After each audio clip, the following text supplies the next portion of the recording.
ಜಿಲ್ಲೆಯಾದ್ಯಂತ ಹೃದಯಾಘಾತಕ್ಕೆ ಸರಣಿ ಸಾವಾಗ್ತಾ ಇದೆ. ಇಡೀ ರಾಜ್ಯದ ಜನರು ಕೂಡ ಬೆಚ್ಚಿ ಬಿದ್ದಿದ್ದಾರೆ. ಬೆಚ್ಚಿ ಬೀಳಿಸುವಂತಹ ವರದಿಯನ್ನ ತಜ್ಞರ ಸಮಿತಿ ಇದೀಗ ಸಲ್ಲಿಸಿದೆ. ಸರ್ಕಾರಕ್ಕೆ ಸಲ್ಲಿಕೆಯಾದಂತಹ ವರದಿಯಲ್ಲಿ ಆಘಾತಕಾರಿ ಅಂಶಗಳು ಕೂಡ ಬಯಲಾಗಿದೆ. ಇನ್ನು ಚಾಲಕರೇ ಹೆಚ್ಚು ಹೃದಯಾಘಾತಕ್ಕೆ ಒಳಗಾಗ್ತಿದ್ದಾರೆ ಎನ್ನುವುದು ಬೆಳಕಿಗೆ ಬಂದಿದೆ.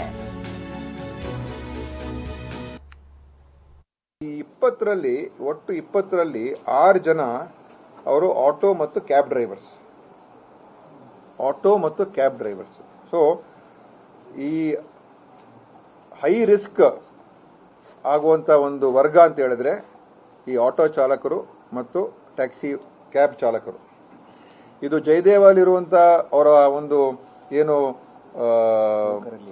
ಅವರಲ್ಲಿರುವಂತ ಡೇಟಾ ಏನಿದೆ ಅದರಲ್ಲೂ ಕೂಡ ಬಹಳಷ್ಟು ಯಂಗ್ ಏಜ್ ಹಾರ್ಟ್ ಅಟ್ಯಾಕ್ ಅಲ್ಲಿ ಅತಿ ಹೆಚ್ಚು ಆಲ್ಮೋಸ್ಟ್ ಒಂದು 30% ಅಷ್ಟು ಅದರಲ್ಲಿ ಹೃದಯಾಘಾತಕ್ಕೆ ಒಳಗಾಗ್ತಾ ಇರುವಂತರು ಈ ಆಟೋ ಚಾಲಕರು ಮತ್ತು ಈ ಟ್ಯಾಕ್ಸಿ ಚಾಲಕರು ಅಥವಾ ಡ್ರೈವರ್ಸ್, ಬಸ್ಸು, ಟ್ರಾನ್ಸ್ಪೋರ್ಟ್ ಸೆಕ್ಟರ್ ಅಲ್ಲಿ ಡ್ರೈವರ್ಸ್ ಆಗಿ ವಾಹನ ಚಾಲಕರು ಹೇಳ್ಬಿಡೋಣ. ವಾಹನ ಚಾಲಕರು ಡ್ರೈವರ್ಸ್ ವೃತ್ತಿಯಲ್ಲಿ ಇರ್ತಕ್ಕಂಥವ್ರು ತುಂಬಾ ಹೈ ರಿಸ್ಕ್ ಅಲ್ಲಿದ್ದಾರೆ. ಇದು ನಾವು ಖಂಡಿತವಾಗೂ ಬಹಳ ಇದಕ್ಕೆ ಒಂದು ಗಮನಿಸಬೇಕಾಗಿರುವಂತ ಈ ವರದಿಯಲ್ಲಿ ಬಂದಿರುವಂತ ವಿಷಯ. ಇನ್ನು ಆಟೋ ಚಾಲಕರು ಕೂಡ ತಮ್ಮ ಅಳಲನ್ನ ತೊಡ್ಕೊಂಡಿದ್ದಾರೆ. ಟಿವಿ9 ಬಳಿ ಸರಿಯಾದ ದುಡಿಮೆ ಇಲ್ಲದೆ ಒತ್ತಡದಲ್ಲಿ ಚಾಲಕರ ಬದುಕು ಸಾಗಿಸುವಂತಾಗಿದೆ.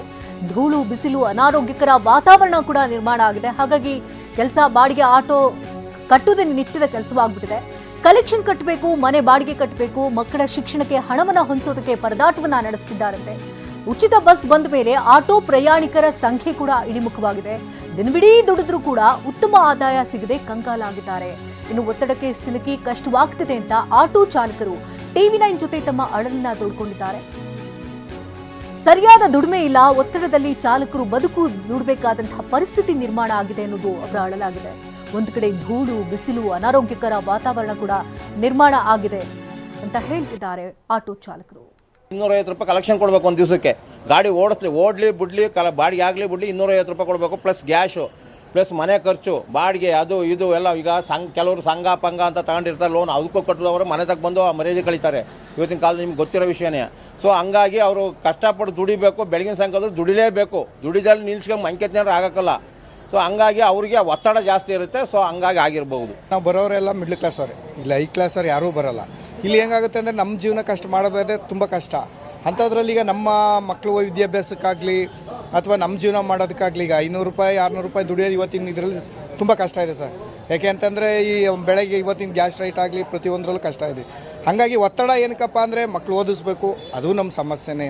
ಮನೇಲಿ ಹೆಂಡತಿ ಮಕ್ಕಳು ಸಾಕೊಂಡು ಹೋಗ್ಬೇಕು, ತಂದೆ ತಾಯಿ ಸಾಕಬೇಕು. ಮೇಯ್ನ್ ನಮ್ಮದೆಲ್ಲ ಜೀವನ ಎಲ್ಲ ಅಷ್ಟೇ ಸರ್. ಇದರಲ್ಲಿ ನಾವು ಆಟೋ ಓಡಿಸೇ ಜೀವನ ಮಾಡಬೇಕು. ಹಾಗಾಗಿ ಒತ್ತಡ ಹೆಂಗೆ ಅಂದರೆ ಸಂಜೆ ಆಯಿತು ಅಂದರೆ ಸರ್, ಅದೇ ಹೇಳ್ತಾ ಇದ್ದೀವಲ್ಲ, ಹಂಗಾಗಿ ಈಗ ಅಲ್ಲ ಇದು ಪ್ರಾಬ್ಲಮ್ ಇಲ್ಲಿ ಪ್ರಾಬ್ಲಮ್ ಅಂದರೆ ನಮ್ಮ ಮೇಲೆ ಪ್ರೆಷರ್ ಬೀಳುತ್ತೆ.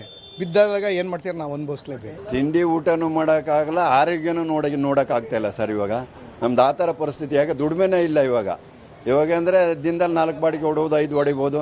ಅದು ಕರೆಕ್ಟಾಗಿ ಬಾಡಿಗೆನೂ ಆಗಲ್ಲ ಇವಾಗ. ಸಾಮಾನ್ಯ ಈ ಬಸ್ಸಿಂದು ಫ್ರೀ ಆದಮೇಲಂತೂ ಯಾವುದೇ ಥರ ನಮ್ಮ ಜೀವನನೇ ಈ ಥರ ಆಗಿದೆ. ನಾವು ಹಾಸ್ಪಿಟ್ಲಿಗೆ ಇವತ್ತು ತೋರ್ಸೋಕ್ಕಾಗಿಲ್ಲ. ಇಲ್ಲಿ ಬಡಿ ವ್ಯಾನ್ ನಿಂತಿದ್ದಾವೆ ನೋಡಿ, ನಮಗೆ ಕಾರ್ಡ್ ಕೇಳ್ತಾರೆ ಅವರು. ನಾವು ಕಾರ್ಡ್ ಮಾಡಿಸಿ ಇಡೀ ದಿವಸ ಹೋಗೋಕ್ಕಾಗಲ್ಲ, ಇವ್ರು ಚೆಕಪ್ ಮಾಡಲ್ಲ. ಗೌರ್ಮೆಂಟ್ ಹಾಸ್ಪಿಟ್ಲಿಗೆ ಹೋಗಿ ಒಂದು ಚೀಟಿ ಮಾಡಿಸಿದ್ರೆ ಒಂದು ದಿನ ಕಾಯಬೇಕು. ಒಂದು ದಿನ ನಾವು ಕಾಯ್ದರೆ ನಮ್ಮ ಜೀವನ ಏನು? ಮನೆಗೆ ಏನು ಮಾಡೋದು? ಒಂದು ಲೋಟ ಒಂದು ಅರ್ಧ ಲೀಟ್ರ್ ಹಾಲು ತಗೋಕೆ ದುಡ್ಡಿರಲ್ಲ. ಈ ಥರ ಪರಿಸ್ಥಿತಿ ನಮ್ಮದಾಗಿದೆ. ಇದೆಲ್ಲ ಸಮಸ್ಯೆಗಳು ಅಂತಂದರೆ ನಮಗೆ ದುಡಿಮೆ ಇಲ್ದಿರೋ ಸಮಸ್ಯೆ.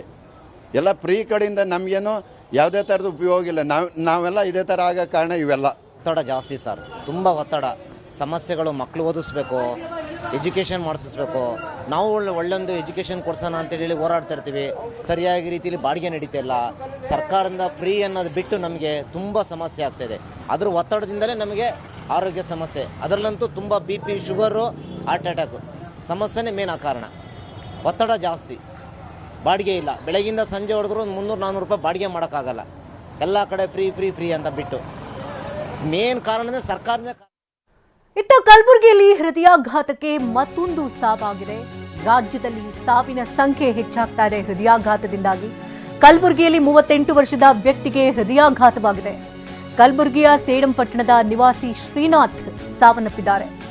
ಹೈದರಾಬಾದ್ನ ಖಾಸಗಿ ಕಂಪನಿಯಲ್ಲಿ ಕೆಲಸವನ್ನ ಮಾಡುತ್ತಿದ್ದಂತಹ ಶ್ರೀನಾಥ್ ಕಳೆದ ವಾರ ಹೃದಯಾಘಾತವಾಗಿ ಆಸ್ಪತ್ರೆಗೆ ಅವರನ್ನ ದಾಖಲಿಸಲಾಗಿತ್ತು. ಆದರೆ ಚಿಕಿತ್ಸೆ ಫಲಕಾರಿಯಾಗದೆ ನಿನ್ನೆ ಶ್ರೀನಾಥ್ ರಾತ್ರಿ ಕೊನೆಯುಸಿರೆಳೆದಿದ್ದಾರೆ. ಹೈದರಾಬಾದ್ನ ಖಾಸಗಿ ಆಸ್ಪತ್ರೆಯಲ್ಲಿ ಶ್ರೀನಾಥ್ ಸಾವನ್ನಪ್ಪಿದ್ದಾರೆ. ಮೂಲತಃ ಇವರು ಕಲಬುರಗಿಯವರು. ಕೇವಲ 38 ವರ್ಷ ವಯಸ್ಸಷ್ಟೇ. ಖಾಸಗಿ ಕಂಪನಿಯಲ್ಲಿ ಕೆಲಸವನ್ನ ನಿರ್ವಹಿಸ್ತಾ ಇದ್ರು ಹೈದರಾಬಾದ್ನಲ್ಲಿ.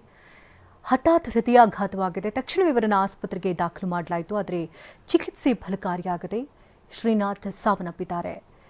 ಕಲಬುರಗಿಯ ಸೇಡಂಪಟ್ಟಣದ ನಿವಾಸಿಯಾಗಿದ್ದರು ಶ್ರೀನಾಥ್. ಇನ್ನು ಶ್ರೀನಾಥ್ ಹಠಾತ್ ನಿಧನದಿಂದ ಕುಟುಂಬಸ್ಥರಲ್ಲಿ ಶೋಕ ಮಡುಗಟ್ಟಿದೆ.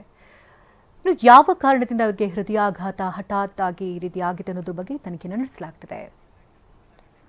ಗದಗದಲ್ಲಿ ಹೃದಯಾಘಾತಕ್ಕೆ 49 ವರ್ಷದ ಉಪನ್ಯಾಸಕಿ ಬಲಿಯಾಗಿದ್ದಾರೆ. ಕೇವಲ ಪುರುಷರಷ್ಟೇ ಅಲ್ಲ, ಮಹಿಳೆಯರು ಕೂಡ ಹೃದಯಾಘಾತದಿಂದ ಸಾವನ್ನಪ್ಪಿದ್ದಾರೆ.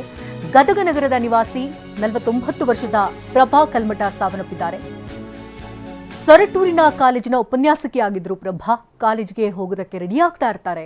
ಆದರೆ ಅದೇ ಸಂದರ್ಭದಲ್ಲಿ ಹೃದಯಾಘಾತವಾಗಿದೆ. ಮನೆಯಲ್ಲೇ ಕುಸಿದು ಬಿದ್ದಿದ್ದಾರೆ ಉಪನ್ಯಾಸಕಿ ಪ್ರಭಾ. ಪತಿ ಅಕ್ಕಪಕ್ಕದವರ ಸಹಾಯದಿಂದ ಅವರನ್ನ ಆಸ್ಪತ್ರೆಗೆ ರವಾನೆ ಮಾಡಲಾಯಿತು. ಇನ್ನು ಇಸಿಜಿ ಮಾಡಿಸುವ ವೇಳೆಯೇ ಹೃದಯಾಘಾತವಾಗಿದೆ. ಖಾಸಗಿ ಆಸ್ಪತ್ರೆಯಲ್ಲಿ ಉಪನ್ಯಾಸಕಿ ಕೊನೆಯುಸಿರೆಳೆದಿದ್ದಾರೆ.